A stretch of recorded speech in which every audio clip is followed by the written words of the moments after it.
வணக்கம். தடத்தின் மதிய நேர செய்திகளுடன் இணைந்திருக்கிறீர்கள். விரிவான செய்திகளுக்கு முன் தலைப்புச் செய்திகள். ஜனாதிபதி நிலையத்தின் பிரதேச மட்டத்திலான சேவை மக்களுக்கு வெளியான நற்செய்தி.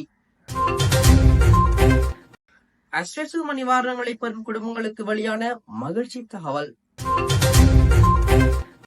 முட்டை மற்றும் கோழி இறைச்சி தொடர்பில் வெளியான தகவல். சமிருத்தி மற்றும் அஸ்வசும நிவாரணங்களை பெறும் குடும்பங்களைச் சேர்ந்த தகுதி வாய்ந்த இளைஞர்களுக்கு ஜப்பானில் வேலைவாய்ப்புகளை வழங்குவதற்கான திட்டம் ஒன்று ஆரம்பிக்கப்பட்டுள்ளது. வெளிநாட்டு அலுவலர்கள், வெளிநாட்டு வேலைவாய்ப்பு மற்றும் சுற்றுலாத்துறை அமைச்சு, கிராமிய அபிவிருத்தி, சமூக பாதுகாப்பு மற்றும் சமூக வலுவூட்டுகை அலுவல்கள் அமைச்சு ஏற்பாட்டில் குறித்த திட்டம் தொடர்பான நிகழ்வொன்று இடம்பெற்றுள்ளது. அதன்போது கலந்து கொண்டு கருத்து தெரிவித்த வெளிவிவகார அமைச்சர் வீதஹரத், நாட்டில் காணப்படும் தவறான கொள்கைகளினால் இன்று பலர் நிவாரணங்களை பெறும் நிலைக்கு தள்ளப்பட்டுள்ளதாக குறிப்பிட்டார். அத்தோடு ஒரு நாடு வலுவான பொருளாதாரத்தை கொண்டிருந்தால் நிவாரணங்களை வழங்க வேண்டிய நிலைமை ஏற்பட்டிருக்காது என்றும் மக்கள் தாங்கள் பிறந்த நாட்டில் தனித்து நிற்க விரும்புவார்கள் எனவும் அவர் சுட்டிக்காட்டியுள்ளார். இவ்வாறானதொரு பின்னணியில் 2025 3,40,000 இலங்கை குடிமக்களுக்கு வெளிநாட்டு வேலை வாய்ப்புகளை வழங்க எதிர்பார்த்துள்ளதாக வெளிநாட்டு வேலைவாய்ப்பு பணியகம் அறிவித்திருந்தமை குறிப்பிடத்தக்கது.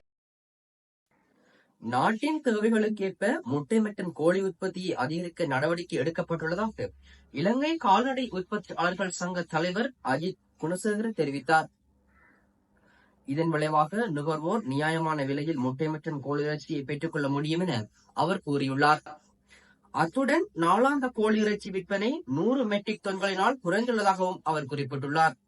மக்களுக்கு போதிய வருமானம் கிடைக்காத காரணத்தினாலேயே கோழி இறைச்சி விற்பனை இவ்வாறு குறைந்துள்ளதாக சங்கத்தின் தலைவர் சுட்டிக்காட்டியுள்ளார்.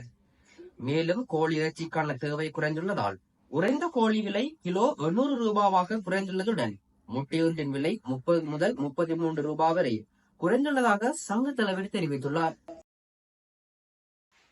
மக்களுக்கு மிகவும் பயனுள்ள சேவையை வழங்கும் நோக்கில் ஜனாதிபதி நிதியத்தின் பிரதேச செயலக மட்டத்தின் சேவை வழங்கும் வேலை திட்டம் எதிர்வரும் 7ஆம் தேதி அல்லதி மாளிகையில் ஜனாதிபதி அனுரகுமார திசாநாயக்கவின் தலைமையில் ஆரம்பிக்கப்பட உள்ளது.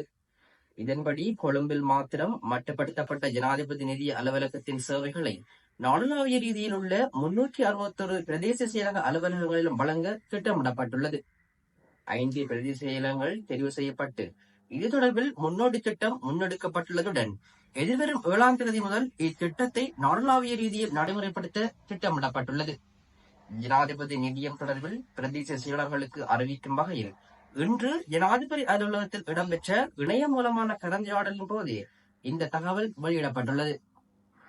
ஜனாதிபதி நிதியத்திற்கு புதிய டிஜிட்டல் மயமாக்கல் மற்றும் வலையமைப்பு வேலை திட்டத்தை அறிமுகப்படுத்தியதன் ஊடாக மக்களுக்கு மிகவும் வினைத்திறன் மற்றும் பயனுள்ள சேவையை வழங்குவதற்காக செயலாற்றி வருவதாக ஜனாதிபதி நிதியத்தின் செயலாளர், ஜனாதிபதியின் சிரேஷ்ட மேலதிக செயலாளர் ரொஷான் கமே தெரிவித்தார். இதனூடாக எவராயிரம் தமது பிரதேச செயலகத்தின் ஊடாக நோய்க்கு அமைவான கொடுப்பனவைக்கு விண்ணப்பிக்க முடியும். மேலும் அது தொடர்பான ஆவணங்களை பிரதேச செயலகத்தினால் உடனடியாக பெற்றுக் கொள்ள முடியும். நோயாளர்களை தெரிவு செய்யும் முறை, அவர்களின் ஆவணங்களை தயாரிக்கும் முறை, ஜனாதிபதி நிதியத்தின் பொறுப்புகள் என்பன தொடர்பில் இக்கலந்துரையாடலில் பிரதேச செயலாளர்களுக்கு விளக்கம் அளிக்கப்பட்டது. இது போன்ற செய்திகளை தெரிந்து கொள்ள தடம் நியூஸ் சேனலை சப்ஸ்கிரைப் செய்து அருகில் உள்ள பெல் பட்டனை கிளிக் செய்யுங்கள். மேலும் இது போன்ற செய்திகளை உடனுக்குடன் தெரிந்து கொள்ள தடம் FM.com என்ற இணையதளத்தின் வாயிலாகவும் எங்களுடன் இணைந்து கொள்ளுங்கள்.